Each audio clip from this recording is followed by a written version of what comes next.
ഞാൻ ഒരു കമ്പനിയിലാണ് ലോഡ് ഇറക്കാൻ വേണ്ടി പോയി. ലോഡ് ഇറക്കാൻ വേണ്ടി പോയപ്പോൾ അവിടെ ചെന്ന് കഴിഞ്ഞപ്പോൾ അവിടെ പിന്നെ എഞ്ചിനീയറുടെ സൈൻ വേണം. ഇത് കൽക്കരി ഇറക്കാൻ പോയതാണ് ബെല്ലാരിയിൽ. എഞ്ചിനീയറുടെ സൈൻ വേണം. അവൻ നോർത്ത് ഇന്ത്യക്കാരനാണ്.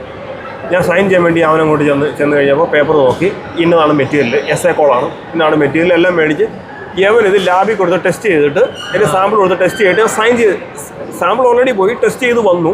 2-3 മണിക്കൂറോട്ട് അവിടെ കിടക്കുക. അപ്പോൾ ഇത് ഓക്കെ ആണെന്ന് പറഞ്ഞിട്ട് അവൻ സൈൻ ചെയ്ത് തന്നാൽ മാത്രം മതി. ചെന്നെ ചോദിച്ചു എൻ്റെ പേരെന്തുവാണ്. ഒരു കാര്യമില്ല.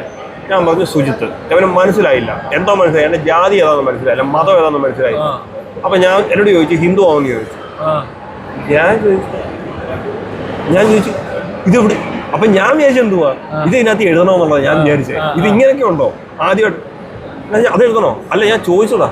ഞാൻ പറഞ്ഞു എനിക്കങ്ങനെ ജാതി മതമൊന്നുമില്ല, ഞാൻ എത്തിയിഷ്ടമാണ്. അപ്പം ഇതിനു മുന്നേ ഏത് മതമായിരുന്നു? അപ്പോൾ യവൻ ഒപ്പിട്ട് തരാനുള്ള ഉദ്ദേശമില്ല. യവൻ അഗ്രസീവ് ആവുക. യവന്റെ പിന്നെ സംസാര രീതി മാറുക. യവൻ അഗ്രസീവ് ആണെന്ന് പറഞ്ഞപ്പോൾ എനിക്ക് മനസ്സിലായി ഈ സാധനം പറഞ്ഞ് മനസ്സിലാക്കുക എന്നുള്ള ബുദ്ധി ഇതല്ല. അപ്പോൾ ഞാൻ പറഞ്ഞു ഞാൻ നേരത്തെ ഇന്ന മത ആയിരുന്നു. അപ്പം ജാതി ഏതായിരുന്നു? അടുത്ത ചോദ്യം.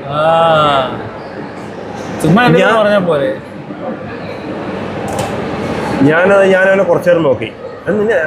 അപ്പം ഞാൻ ചോദിച്ചു എന്തിനാ അറിയുന്നത് എന്തിനാന്ന് ചോദിച്ചു. നിന്റെ ജാതി ഏതാ? ഞാൻ പറഞ്ഞു എന്തായാലും നിന്റെ ജാതി അല്ലെന്ന് പറഞ്ഞു. അപ്പം എൻ്റെ റെസ്പെക്ട് ഒക്കെ ഞാൻ പറഞ്ഞു तेरा जात नहीं है. जात कौन सा? तेरा जात नहीं है. जैसे भी होगा तेरा जात नहीं है എന്ന് പറഞ്ഞു. എൻ്റെ മുഖത്തോട് കുറച്ചു നേരം നോക്കി.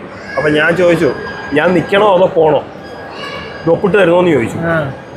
അപ്പോൾ എന്നെ ഇങ്ങനെ നോക്കിയത് നീ എന്താ ഇങ്ങനെ സംസാരിക്കുന്നത്? ഞാൻ ചോദിച്ചല്ല, ഞാൻ പോയിട്ട് ഇനി സമയം എടുക്കുന്നുണ്ടെങ്കിൽ ഞാൻ പോയിട്ട് വരാം, ലോഡ് ഇറക്കിയിട്ടേ ഞാൻ വരാം എന്ന് പറഞ്ഞു. അപ്പോൾ ഞാൻ സൈൻ ചെയ്താലേ ലോഡ് ഇറക്കാൻ പറ്റത്തുള്ളൂ. എനിക്ക് സൈൻ ചെയ്യാൻ കാശ് വന്ന് തരണമെന്ന് ചോദിച്ചു. പറഞ്ഞു ഞാൻ കാശ് മേടിക്കുന്ന ആളല്ലെന്ന് പറഞ്ഞു. ഞാൻ പറഞ്ഞു നീ ജാതി ചോദിക്കുന്ന ആളാ, നീ ജാതി ചോദിക്കുന്ന ആളാ, പിന്നെ കാശ് മേടിക്കില്ലെങ്കിൽ അതിനകത്തില്ല അർത്ഥമൊന്നുമില്ലെന്ന് പറഞ്ഞു. അപ്പോൾ ഏകദേശം കാര്യങ്ങൾ മനസ്സിലായി.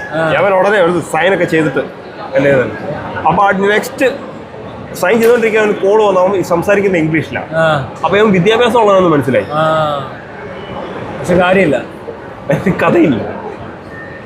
ഇംഗ്ലീഷ് സംസാരിക്കുന്ന ഇവിടെ കുറേ പേരൊക്കെ ഉണ്ട്. അത് നിങ്ങൾക്കും വലിയ കാര്യം. ഈ കേരളത്തിൽ പലപ്പോഴും എൻ്റെ അടുത്ത് ട്രെയിനിൽ വെച്ച് ഒരു പരിചയമില്ലാത്ത ആൾക്കാർ അടുത്ത് ജാതി ചോദിച്ചിട്ടുണ്ട്, ജാതി മതം ചോദിച്ചിട്ടുണ്ട്. ഉണ്ടുണ്ട്, എല്ലായിടത്തും ചോദിക്കും. ചുമ്മാ അവർക്കൊന്നും അറിയണം. പേര് മനസ്സിലായില്ലെങ്കിൽ വലിയ പ്രശ്നമാണ്. എന്നോട് എപ്പോഴും ചോദിക്കും എൻ്റെ പേര് കേട്ടാൽ അറിയത്തില്ല ഏത് ജാതിയാണ്. ഞാൻ അതുകൊണ്ട് ഇപ്പം പിന്നെ വണ്ടിയിൽ അജു എന്ന് പറഞ്ഞാൽ അജ്മലാണ്, അർജുനാണ്, അജു ആണ്. അതുകൊണ്ട് എപ്പോഴും എന്നോട് ഫുൾ നെയിം ചോദിക്കും, ഞാൻ പറയത്തില്ല. ഞാനിങ്ങനെ തിരിച്ചെ കാണിക്കാം അജു, അത് മതി. അപ്പൊ എന്റെ ഫോൺ നമ്പർ ചോദിക്കുന്നവരോട് ഞാൻ പറയുന്നത് വെട്ടിയാർ എന്ന് പറഞ്ഞ ഞാൻ പറഞ്ഞ അങ്ങനെ എഴുതിയാൽ മതി. ഒറിജിനൽ പേര് ഞാൻ പറയത്തില്ല.